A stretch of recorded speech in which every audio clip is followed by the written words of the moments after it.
पत्रकारांना शिवीगाळ व मारण्याची धमकी देणाऱ्या खासदार संजय दिना पाटलांचा ओबीसी नेते नवनाथ वाघमारे यांनी केला निषेध। संजय दिना पाटील 200 कोटी रुपये घेऊन एकनाथ शिंदेंच्या गटात गेलेत वाघमारे। मुख्यमंत्री फडणवीसांनी पोलिसांना आणखीन मोकळीक द्यावी वाघमारे। मुख्यमंत्र्यांनी राज्य सत्तेपायी अशा लोकांना पाठीशी घातलं तर राज्यात गुंडगिरी वाढेल वाघमारे।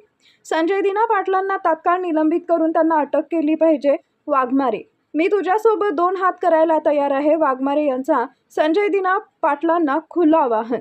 बीड येथील विलास घुले खून प्रकरणात खासदार बजरंग सोनवणे यांच्या मुलाला तात्काळ अटक केली पाहिजे वाघमारे। ओबीसींनी आपल्या हक्क अधिकारांसाठी रस्त्यावर येण्याची तयारी ठेवली पाहिजे वाघमारे। आमचा बावनकुळे नावाचा खुळखुळा कुठल्या बिळात जाऊन लपलाय हे आम्हाला पाहायला मिळत नाहीये वाघमारे यांची टीका। ओबीसींच्या प्रश्नावर चकार शब्द काढायला बावनकुळे तयार नाहीत। बावनकुळेचा आम्ही निषेध करतो। बावनकुळेंनी ओबीसी आरक्षण उपसमितीचे अध्यक्षपद सोडावे वाघमारे। आज दिनांक 26 रोजी शुक्रवारी दुपारी 2 वाजता मिळालेल्या माहितीनुसार पत्रकारांना शिवीगाळ व मारण्याची धमकी देणाऱ्या खासदार संजय दिना पाटलांचा ओबीसी नेते नवनाथ वाघमारे यांनी निषेध केलाय। संजय दिना पाटील 200 कोटी रुपये घेऊन एकनाथ शिंदेंच्या गटात गेले असं वाघमारे म्हणाले। ते जालन्यात पत्रकारांशी बोलत होते।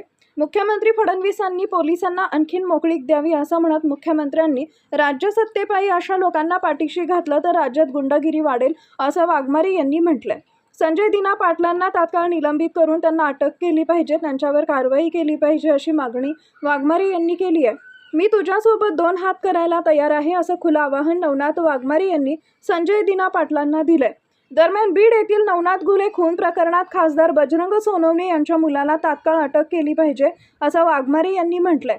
ओबीसींनी आपल्या अधिकारांसाठी रस्त्यावर येण्याची तयारी ठेवली पाहिजे असं म्हणत आमचा बावनकुळे नावाचा खुळखुळा कुठल्या बिळात जाऊन लपलाय हे आम्हाला पाहायला मिळत नाही अशी टीकाही वाघमारे यांनी केली आहे।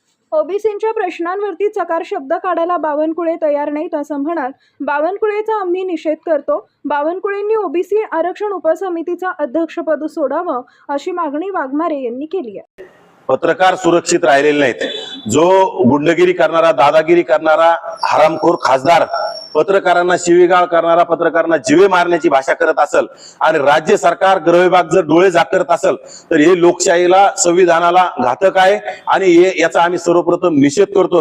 राज्यातील सर्व लोकांनी याचा निषेध केला पाहिजे, कारण की लोकशाहीचा चौथा स्तंभ असणारा पत्रकारिता आणि पत्रकारिता करणारे पत्रकारच जर सुरक्षित नसतील तर येणाऱ्या काळात यांना काय घोटाळे करायचे आणि यांना काय हुकुमशाही करायची हे यांना मोकळीक मिळेल। कुठेतरी पत्रकारामुळे या प्रत्येक गोष्टीला आळा बसतोय, परंतु त्या पत्रकारावरच जर अर्वाच्य भाषा आणि तीही पोलिसांसमोर कोण संजय दिना पाटील जो गद्दार असणारा आताच एकनाथ शिंदेच्या गटात गेला, कुठेतरी 200 कोटी रुपये घेऊन एकनाथ शिंदेच्या गटात जाऊन पैशाचा मुजोरी आणि पैशाच्या दादागिरीच्या जीवावर पत्रकारांना तिथं पुन्हा आला तर मारीन आणि पोलीस जवळ काय रेकॉर्ड करायचं तर ही भाषा जर वापरत असेल तर राज्याचा गृह विभाग काय झोपलेला आहे का?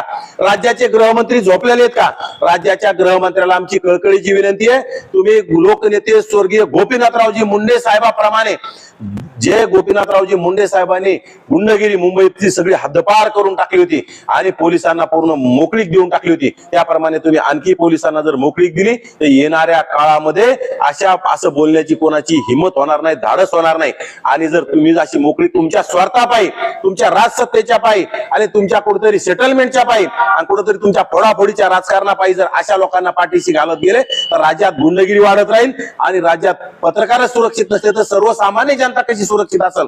राज्यात अनेक खून मर्डर्स होत चाललेत। याच्यामध्ये राज्याचे मुख्यमंत्री आणि दोन्ही उपमुख्यमंत्र्याला माझी कळकळीची विनंती, तो कोण हरामखोर संजय दिना पाटील आहे याला तात्काळ निलंबित केलं पाहिजे, त्याच्यावर कठोर कारवाई झाली पाहिजे, त्याला अटक झाली पाहिजे आणि फक्त माफीनामा किंवा दिलगिरी व्यक्त करून चालणार नाही, त्याच्यावर कारवाई झाली पाहिजे आणि कारवाई होत नसेल तर येणाऱ्या काळात आम्ही सुद्धा त्याला जशाच तसं उत्तर देऊ। राज्यातील सर्व कार्यकर्त्यांना, चळवळीतील कार्यकर्त्यांना माझं आव्हान आहे, संजय दिना पाटील ज्याप्रमाणे पत्रकारांना बोललाय त्याच भाषेत त्या संजय दिना पाटलाला आपण खालच्या पातळीत, त्या भिकारचोट संजय दिना पाटलाला आपण खालच्या पातळीत बोललं पाहिजे।